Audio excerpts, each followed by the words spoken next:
beeping of the heart monitor seemed to mock the chaos unfolding in the emergency room. Jessica stood at her station, watching as the young girl was rushed past on a gurney, her small body nearly swallowed by the white hospital sheets. The parents followed, their faces etched with terror, voices rising in desperate pleas. "Her blood pressure's dropping," Dr. Chen announced, her calm professionalism a stark contrast to the parents' panic. "We need that transfusion now." Jessica's hands moved automatically through her charting, but her attention remained fixed on the scene before her. 10 years of nursing hadn't dulled her sensitivity to parents in crisis. If anything, each frightened face only sharpened the edge of her own ancient grief. "Neither of us is a match," the mother, Eni, explained, her words tumbling out.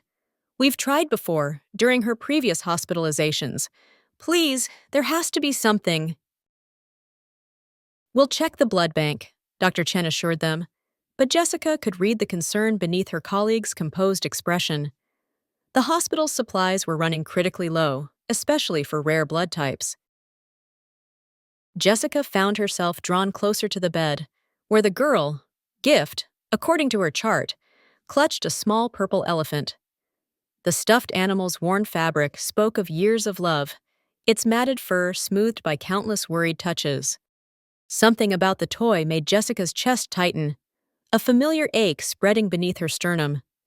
"Type AB negative," Dr. Chen muttered, studying the results. "We don't have enough units in stock."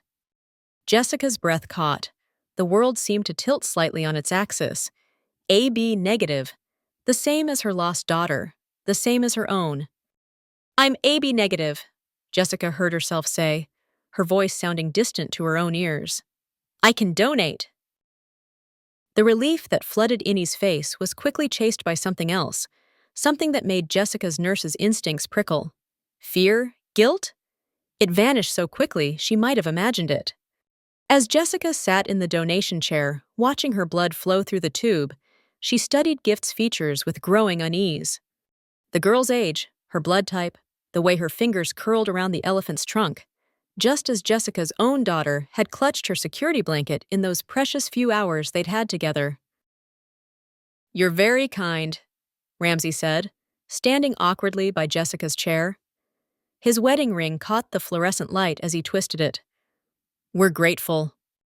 "How long has Gift had health issues?" Jessica asked, keeping her voice neutral, professional. "Since birth," Eni answered quickly. Too quickly. "A congenital condition." Dr. Chen appeared with Gift's latest readings, and Jessica noticed how Eni's posture relaxed, clearly grateful for the interruption. But Jessica's mind was already racing, pulling together fragments that had been scattered across a decade of sleepless nights and tear-stained memories. The transfusion proceeded smoothly, Gift's vital signs strengthening with each passing minute. Jessica completed her shift in a haze, her thoughts circling like wolves around a truth she wasn't sure she wanted to catch.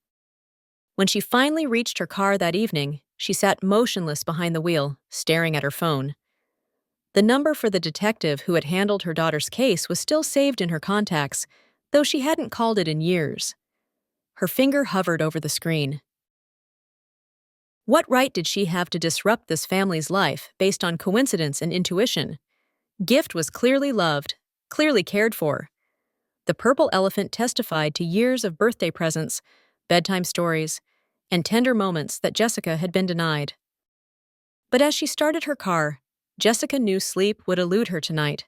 She would lie awake, remembering the flash of fear in Eni's eyes, the way Ramsey couldn't quite meet her gaze. Most of all, she would think about Gift's blood type, that rare combination that had always felt like a cosmic signature, a way for her to identify her child among all others. The hospital's lights grew dim in her rearview mirror as Jessica drove home, her heart heavy with the weight of uncovered secrets and the burden of choices yet to come. The truth, she realized, was like a transfusion itself, necessary for survival, but sometimes painful in its administration. Tomorrow would bring decisions that would change lives forever, and she wasn't sure if she was ready to be responsible for that transformation.